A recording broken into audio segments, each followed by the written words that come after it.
So we're trying to define the lips a little bit, the lip area, um, just polishing these details and using damp standard brush and polished brushes to kind of smooth out the areas.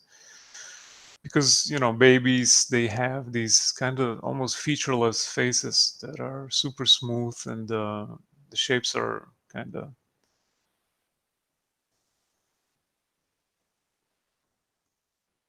smooth and rounded, and that's what we're trying to translate into our concept here.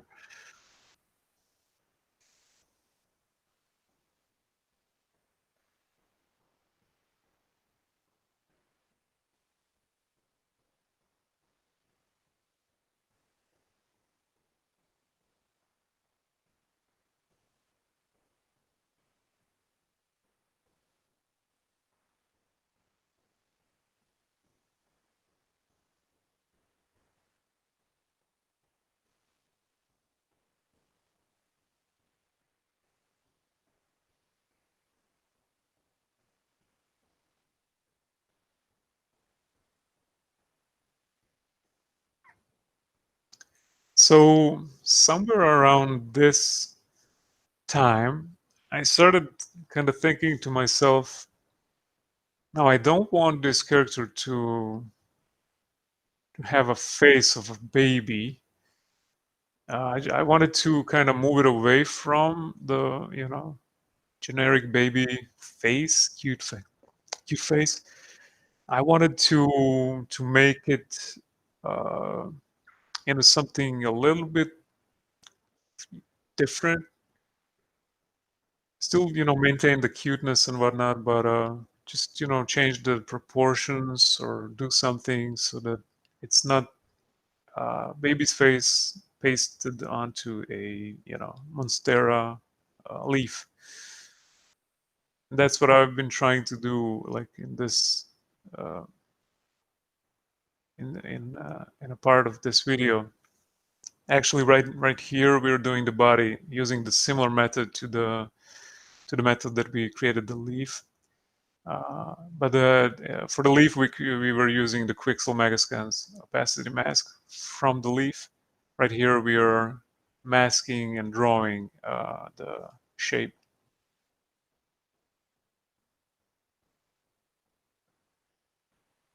shape of a body.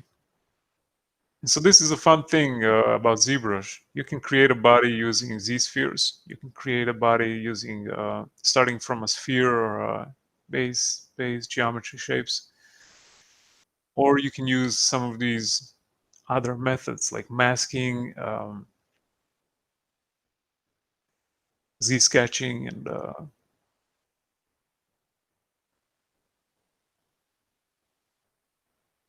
and I don't think I ever used this method to create a body. Actually, I never tried it.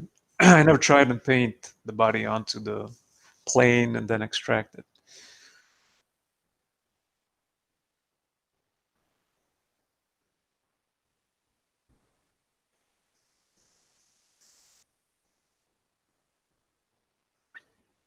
Now we got a cookie cutout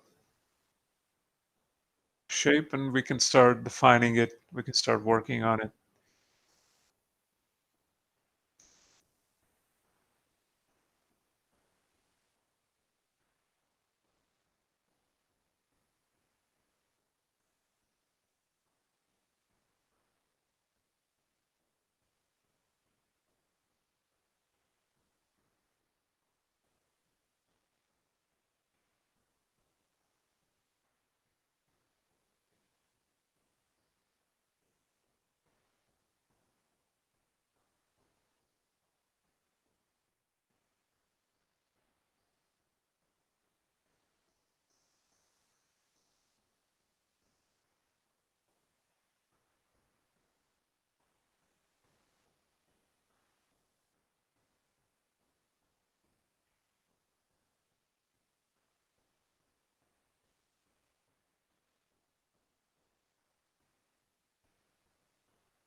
So as I was creating these shapes right here for the body, uh, during the process of sculpting these, I kind of started having these ideas of how I wanted to proceed regarding these, like the limbs, like the hands and the legs for this character, and I wanted to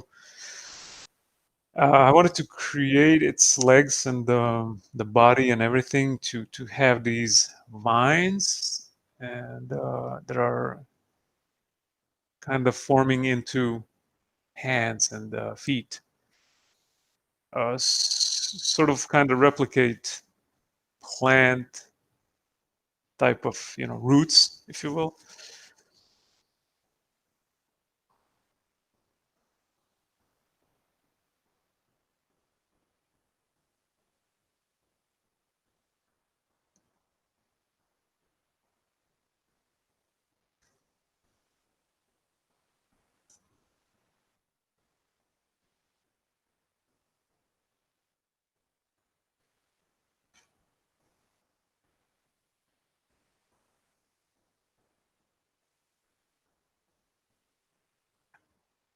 At this point, I was really not happy with the face at all.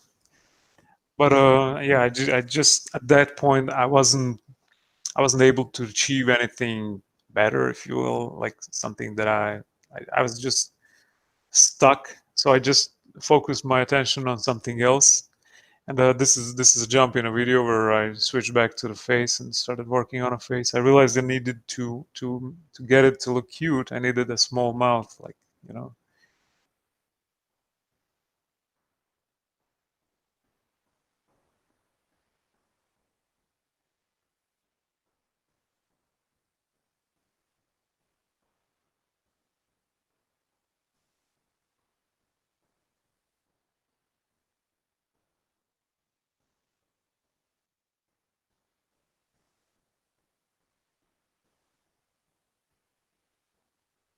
So yeah, I guess when you're creating a character and you get stuck creatively, you get stuck on a certain area of a character. I guess there's no point frustrating yourself and stressing out uh, because you're not able to move on or achieve something that you have in your mind. I guess I'd recommend to switch your attention onto something else, some other part of the character, and work on that. And then, hopefully after an hour or two or next day, you'll start from fresh. You'll have you will distance yourself from the problem and whatever you are trying to create, and whatever was troubling you or giving you pain in the neck. Um, and then hopefully you'll be able to solve the problem and uh,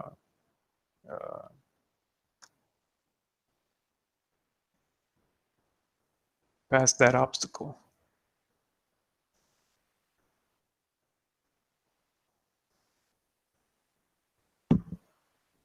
So yeah, right here I imported the asset from Megascans again, a potted cacti. Um, so I guess you could say there was a little bit of cheating going on. Uh, I guess I was lazy. I was lazy to sculpt the pot myself, which which in ZBrush is actually super easy.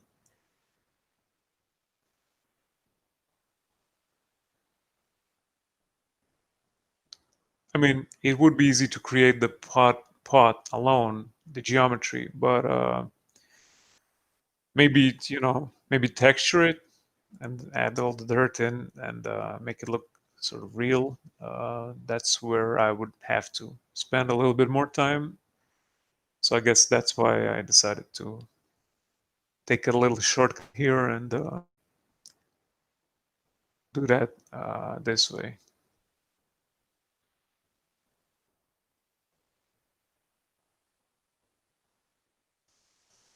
So right now we're positioning and aligning our plant character so it fits the pot. And so, if you remember from before when we were talking about the pure ref and all the references that we had in there, there were some babies with diapers as reference, and that was kind of one of the ideas that I had in mind for this character. Wanted I wanted it to feel baby-like. I wanted it to not necessarily have diapers, but have something that you could uh, kind of relate to diapers or could could translate as one. And so, I was looking at these potted plants, and yeah, that felt kind of natural to me that this baby is kind of wearing its pot around.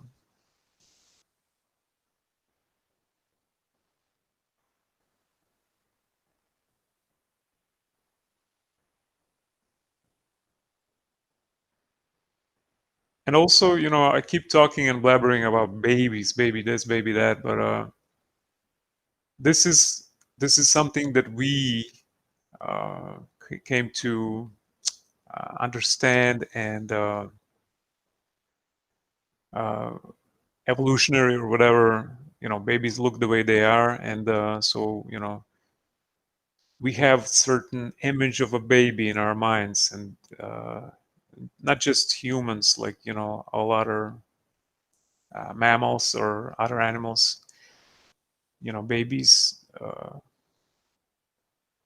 of different species, they all kind of share similar traits. Bigger, larger head, larger eyes, and a more underdeveloped and featureless faces or body parts.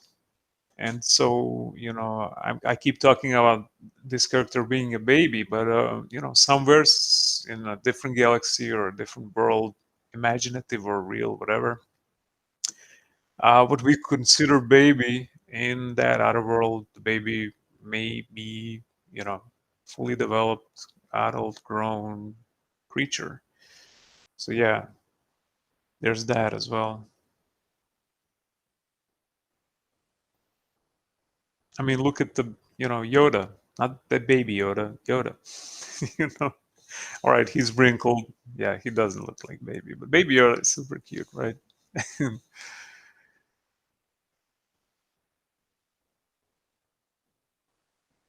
In ZBrush sculpt, I will. Oh crap.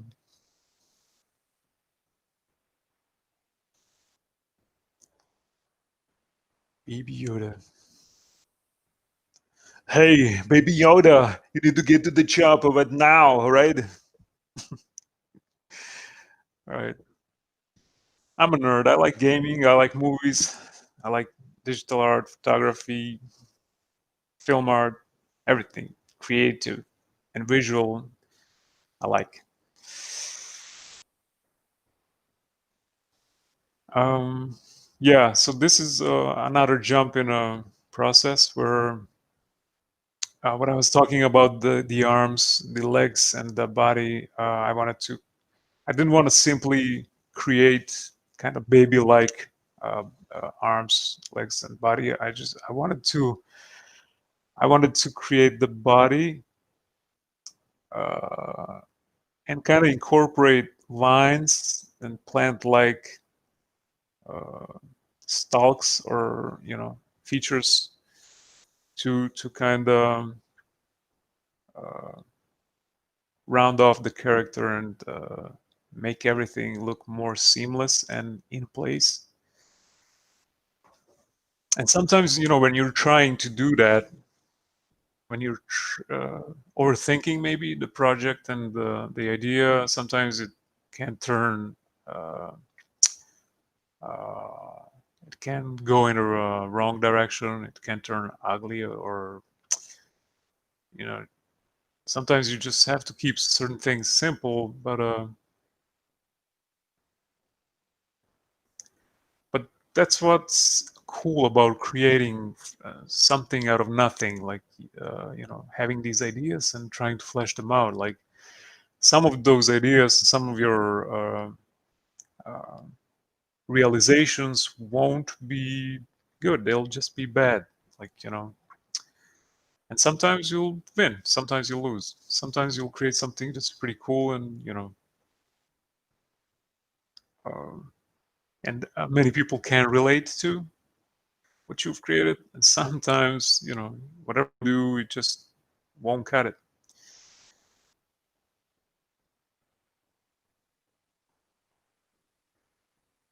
But I guess, this is something that attracts me in a creative process. Um, the roller coaster kind of roller coastery. I'm struggling to find a correct word. Just a roller coaster ride, a journey. When you start creating something, you start with this idea that gives you fluttery feeling in your belly, and you're excited, and you start, you know, fleshing out your idea. Then you begin to stumbling upon some technical things that are becoming an obstacle, between your idea and having it finished. Sometimes your skills and your knowledge gets in a way because you're not experienced enough. Sometimes it's not that at all. Sometimes it's a time. You're working for a client, and the concepts are beautiful, and uh, you know you start working on it, and then you realize there's no time to keep polishing or keep developing the thing the way you want. But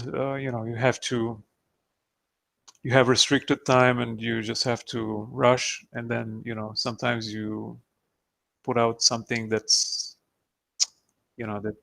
that's not that maybe you don't consider finished.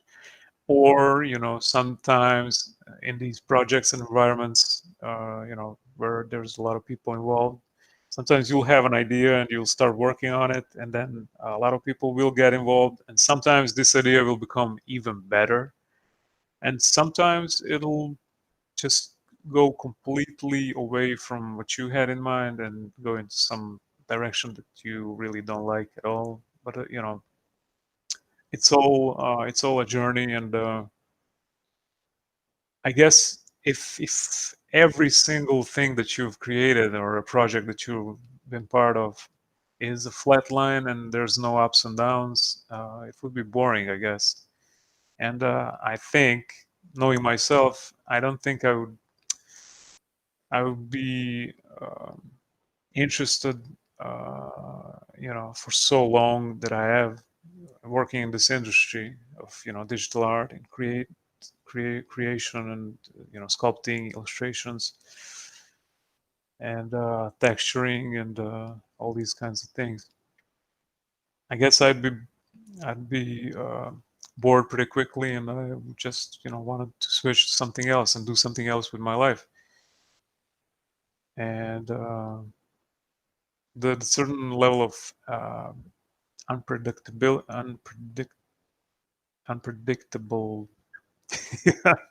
I cannot. I don't know how to say unpredictability. Okay, I did it, or I think I did. um, yeah, let me check my time. Okay, so we have about 10 or 15 minutes more. Anyways, so we're refining these vines that are uh, blending and merging into feet. We added some of these little tiny swirly vines on certain areas as well. And let me just speed up a little bit. All right. So we're positioning the legs. Just a lot of, once you start approaching kind of your vision, and getting to where you're sort of happy with the process, and you're confident. Okay, so right now I think I'll be able to pull this off. Right now I think I don't suck so much. all the things that you thought at the beginning when you started. And when so if you're a beginner in this field of work, self-doubt is good. Self-criticism is really important to be able to grow and evolve. It's really important. It's also important to be able to hear other people's opinions without getting offended or whatnot. These are all the things that are kind of important to for you to be able to grow and develop as an artist and as a person as well, I guess. And so basically what I'm saying, if you're a beginner and if you're struggling in the beginning, so, if you have an idea and you want to flesh it out and you're struggling with it, don't be discouraged by it, because I have like 14 years of experience in ZBrush, um, over 10 years professionally, and I still to this day, sometimes when I start some sort of project or character, and if I'm on a project, I get a brief, and maybe I get a concept, maybe I'm expected to develop something from scratch, whatever it is.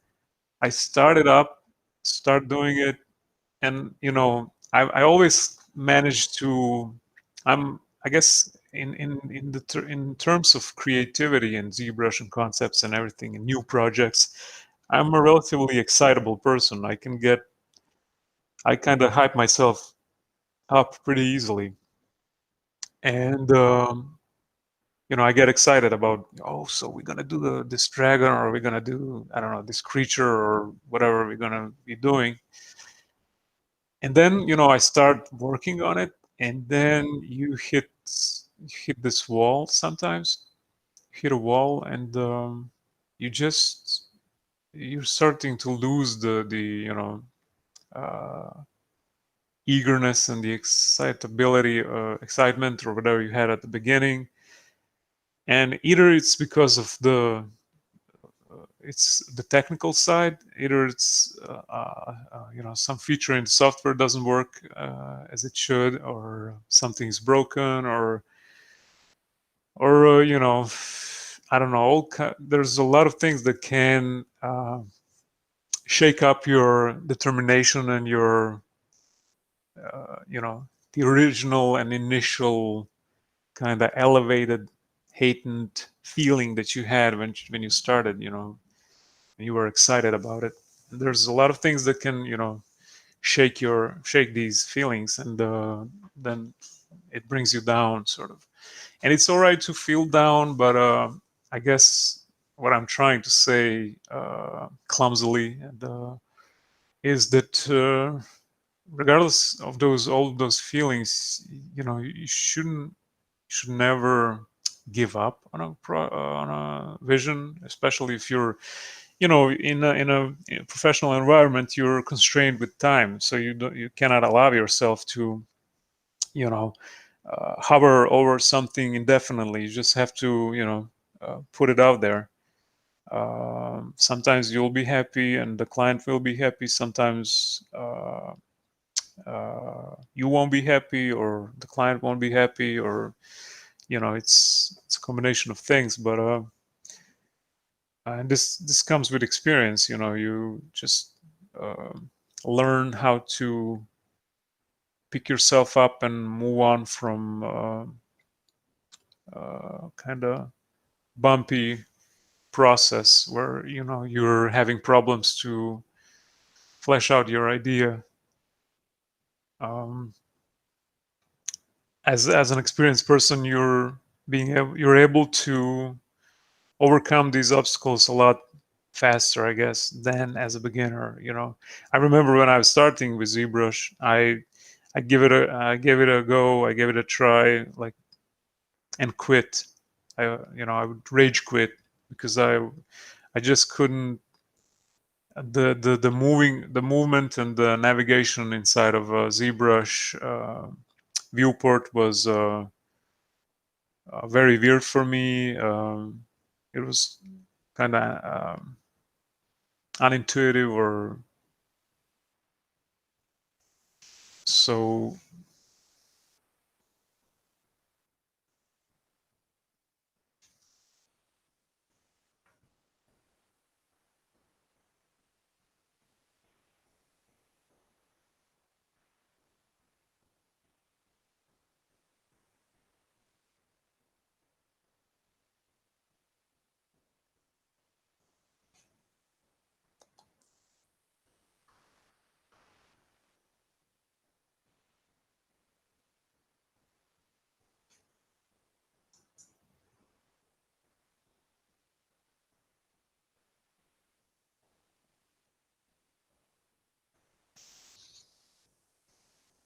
Okay, so I've been prompted that this is the end of this session, and yeah.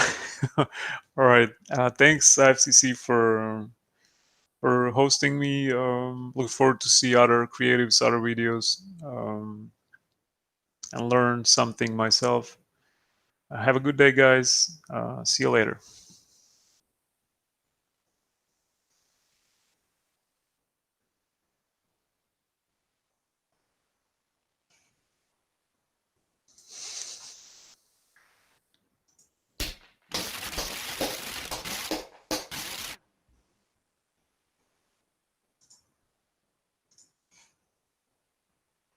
Hello and welcome to this video.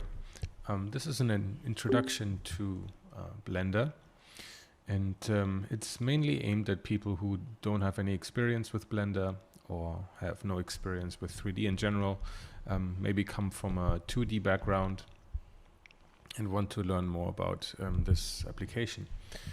Furthermore, my background is design, more specifically concept design, so the things I do in Blender are not necessarily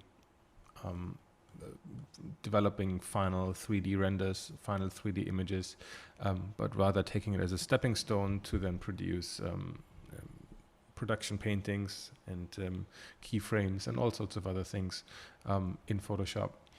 So maybe some of the things I do here are a bit unorthodox or not how like the most technical things and how you're supposed to use this kind of tool. But so I hope you can forgive me. I'm going to go over some of the UI elements, the render engine, how to navigate the viewport, how to deal with the shaders, and some of the settings here and there. It's not going to be the most complete and the most comprehensive of all introductions to Blender ever done, but I hope it gives you a basic idea of the functionality for Blender. So let's jump right in. In the beginning, I just wanted to show you some of the basic UI elements. This is the standard factory loaded settings. So when you open Blender, when you download it for the first time, it should probably look like this. I'm on a Mac here, but in Windows, I think it looks very, very similar. So first of all, you have all these separate building blocks here. For example, the viewport. I'm going to go into detail into these things in a second, so don't worry about it. So this here is the viewport. Here is an element right now that's set to the timeline for animation, but of course we can change that. So you can see when you hover with your mouse over here, you get this little tool and you can adjust it. You can also change it by clicking on here. So you can choose different editor types. I usually use the shader editor here because I work with materials. I don't work necessarily with animation. You can also add more of these. So if you go to the corner here, you can see that it changes to this like plus sign. If you click and drag, you can add another one. And if you hit escape, you get rid of it. But let's say you want to add another one. So you can drag this out. If you don't want it anymore, you click and hold, and then it doesn't work. So you click and hold, and then you drag upwards or downwards, and you can see this black, this dark area and becomes black, and when you do that, it disappears. Takes a bit of getting used to, but it works. So that here is the shader editor, meaning it's an interface where we can build materials, textures, so to speak. And we can also see here there's an object context and a world context. That's the only two we need. World means this is how we influence how the environment looks. And if I click on that, this is the material that is defining what this cube will look like. So up here is the like an outliner, so to speak. Let's see here. Yeah, it's called the outliner, which means it's just a stack of all our elements in our scene. So right now, what we have is like a collection, which is kind of like a folder. If you come from Photoshop, it's the same thing, within which we have a camera, we have this cube, and we have a light. So whenever you can't find something in here, you can look in the outliner and you can select it. And then right away, you can also see that once we select a different object. So this is a camera object, this is a geometry object, and this is a light object, right?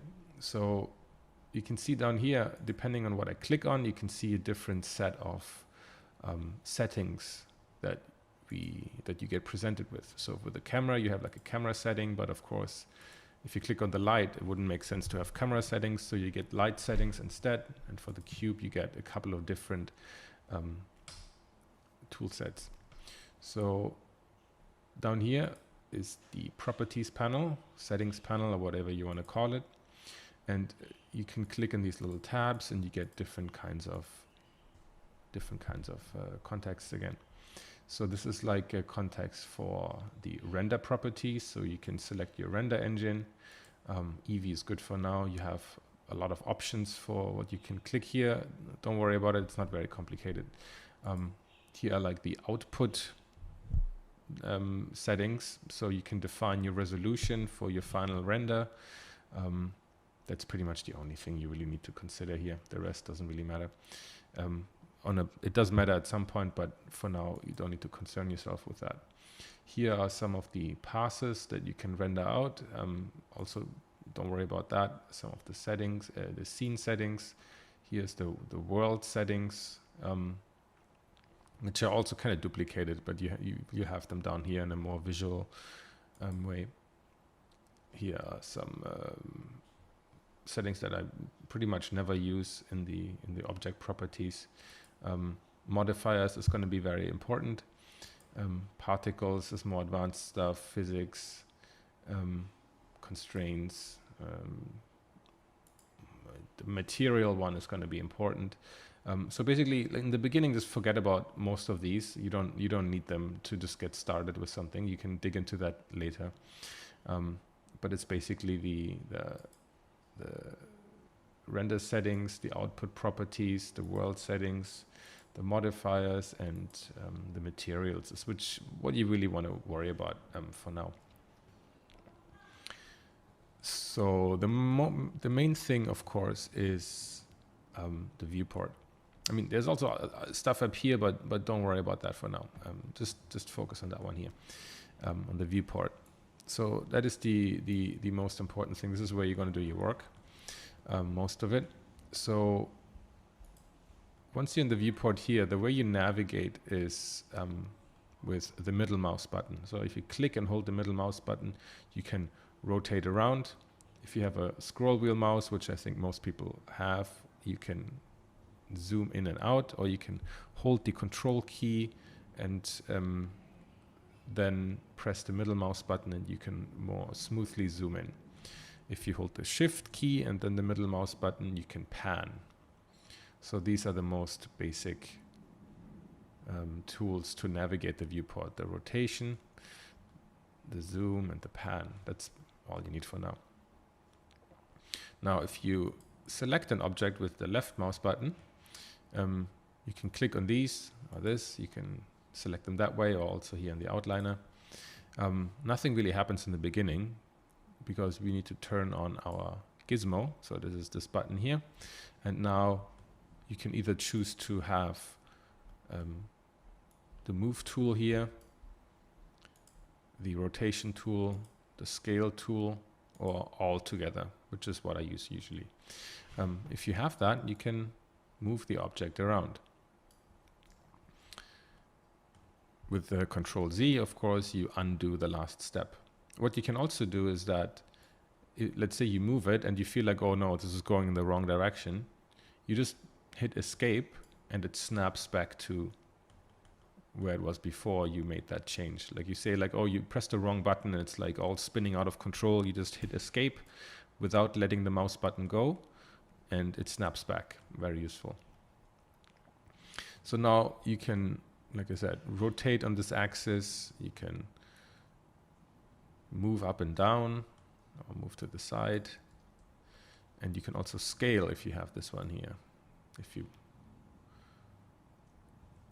click on this little box here, you can always scale in that axis. If you want to, let's say you want to scale on 2 axes, like let's say, oh, I like the height of this, but I don't like the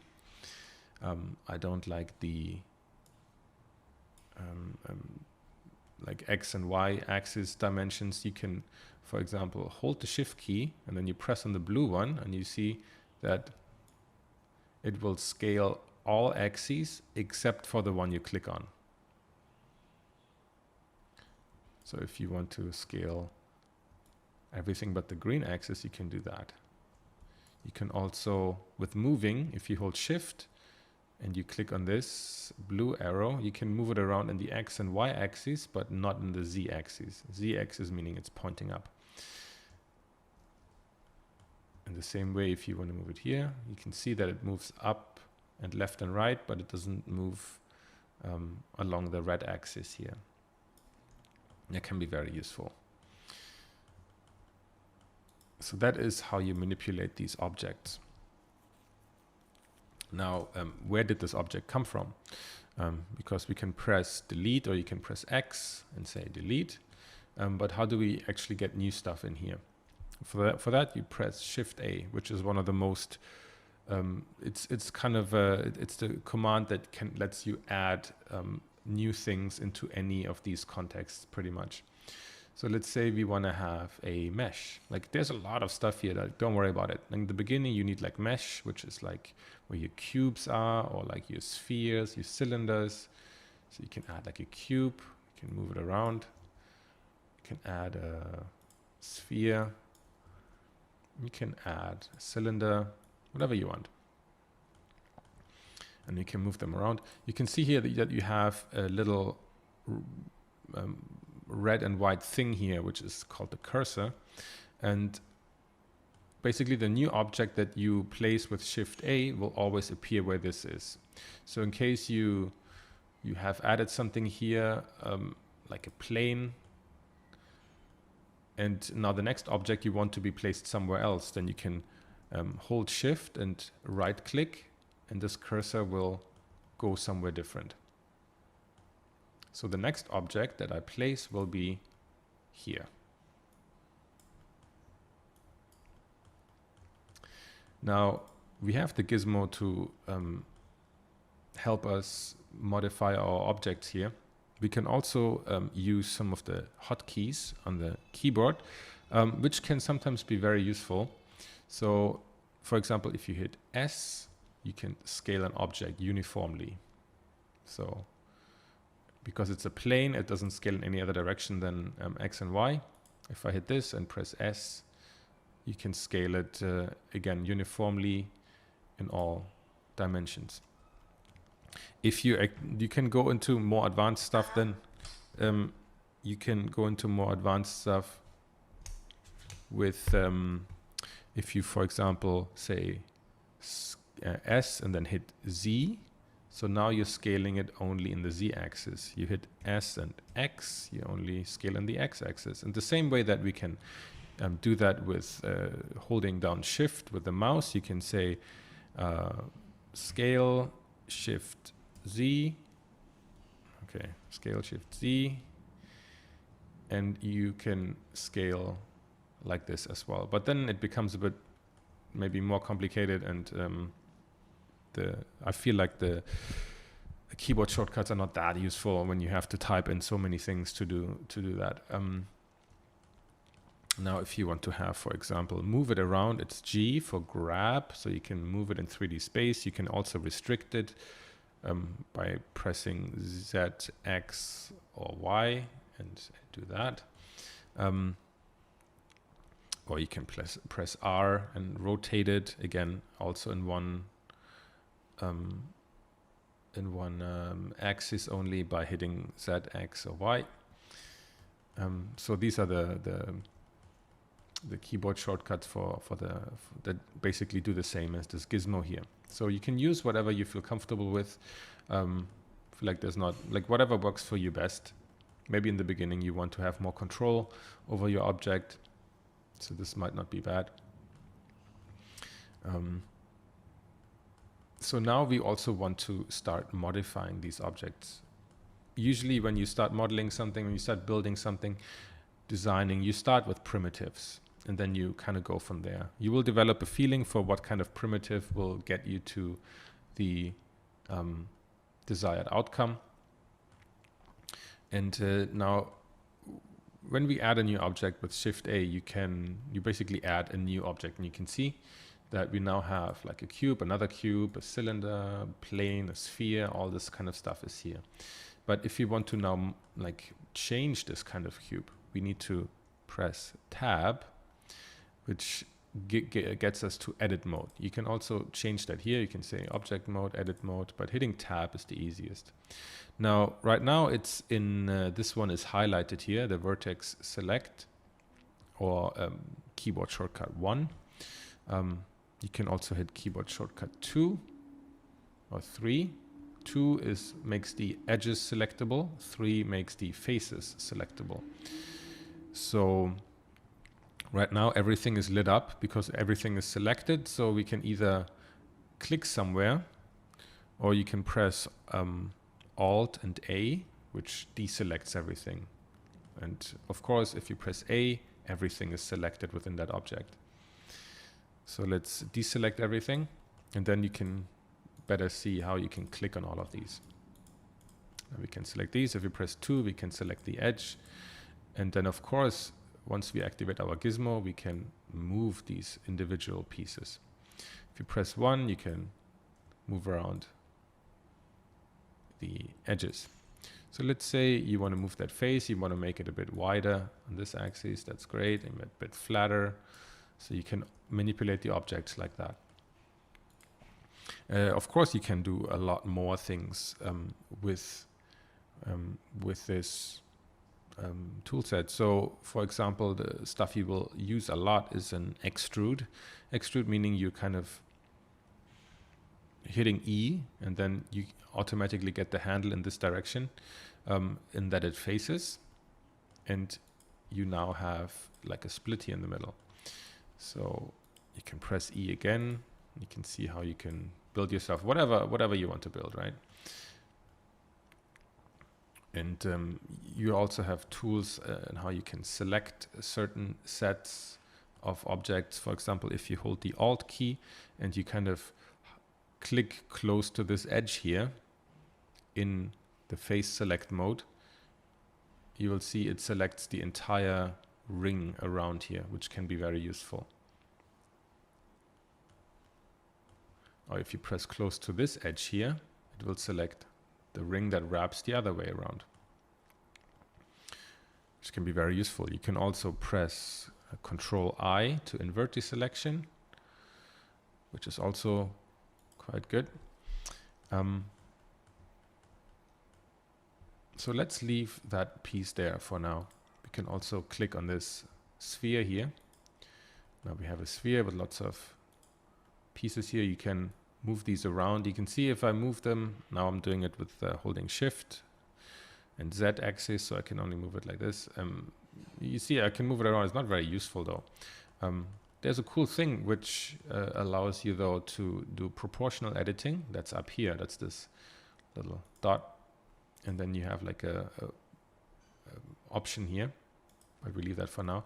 So now if I move this around, you can see I have, it moves like an entire area around. Now I have this white circle it's around here, and I can change that by using the scroll wheel. So by making it smaller, you can see how the sphere of influence becomes smaller and becomes larger. So now you can kind of deform without jumping to full-on sculpting, but you can deform this kind of object, which can be very useful. Let's jump quickly back to this one. Another thing I want to show you. So you can also, like, this one appears as one object here.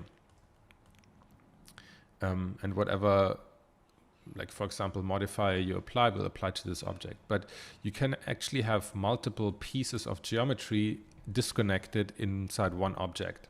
So if you don't want to have all these things separately, you can, for example, combine these. You click on both of them, like it's the typical shortcut, like hold shift and then select the other one. And then you press Ctrl J, and now these are both one object.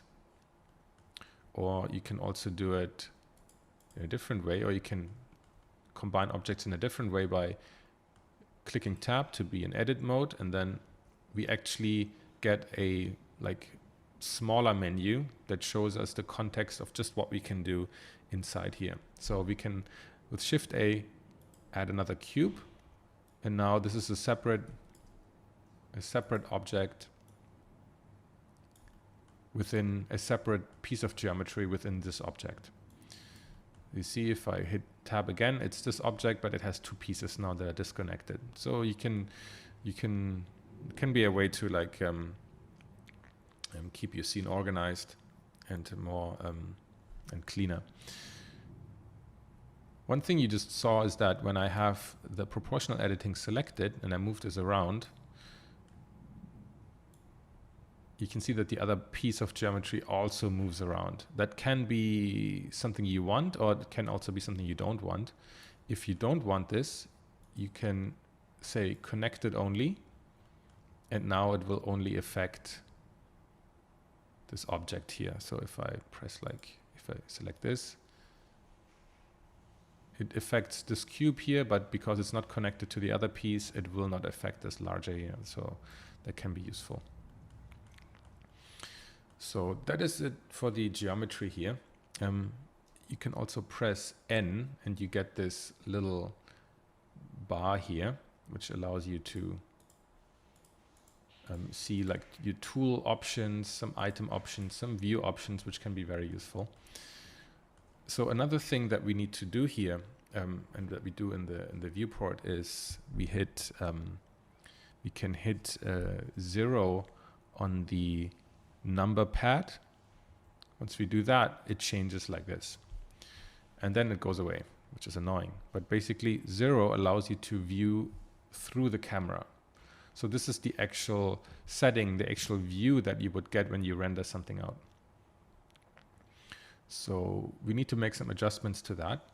First of all, you want to access this panel here with N, and then you go to view, and then you say lock camera to view. So when I move around now, the camera won't snap back. You will only go out of the camera if you press 0 on the numpad again. So we can look around here.